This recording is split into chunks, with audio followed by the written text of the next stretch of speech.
लीगी सदर नवाज शरीफ से चेयरमैन कायमा कमेटी उमूर खारजा सेनेटर इरफान सदीकी ने जाती उम्रा लाहौर में मुलाकात की है। इरफान सदीकी ने पार्लिमानी पार्टी की कारकर्दगी की रिपोर्ट पेश की।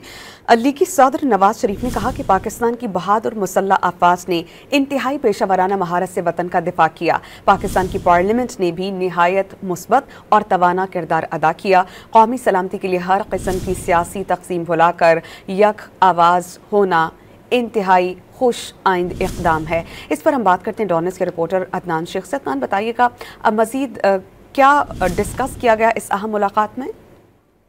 जी बिल्कुल, कायमा कमेटी बराए उमूर खारजा के चेयरमैन सेनेटर इरफान सदीकी ने जाती उम्र लाहौर में नवाज पार्टी सदर नवाज शरीफ कहना कि कौमी के लिए हर किस्म की सियासत बुलाकर एक आवाज में बोलना खुश काम है। आपकी आवाज़ हमें ठीक से आ नहीं रही। हम एक बार फिर आपसे राब्ता बहाल करके इस खबर की मज़ीद तफसील जानेंगे।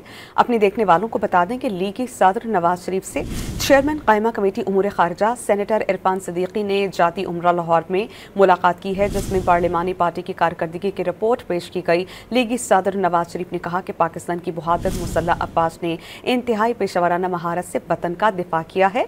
पाकिस्तान की पार्लियामेंट ने भी निहायत मुस्बत और तवाना किरदार अदा किया। इस पर हम बात करते हैं इसके रिपोर्टर अदनान शेख से। अदनान, बताइएगा जिस तरह कौमी वहदत का मुजाहरा किया गया है, किस तरह खराज तहसीन पेश किया गया इस मुलाकात में?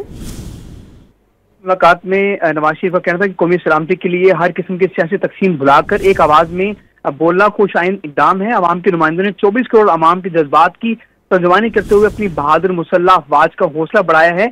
और उनका मजीद कहना था कि इस फतह पर हम अल्लाह ताला के बेपाया शुक्र गुजार हैं, जिन्होंने हमें इस इम्तिहान में सुरखरू किया। और पाकिस्तानी मीडिया को भी खराज तहसीन पेश करते हैं, जिसने सच पर मबनी बयानिया को दुनिया के सामने रखा और दुश्मन के झूठ को पूरी कुव्वत से बेनकाब किया। इस मौके पर सेनेटर इरफान सदीकी ने सदर मुस्लिम लीग नून को पार्लिमानी पार्टी की कारकर्दगी के हवाले से भी रिपोर्ट पेश की। जी, बहुत शुक्रिया।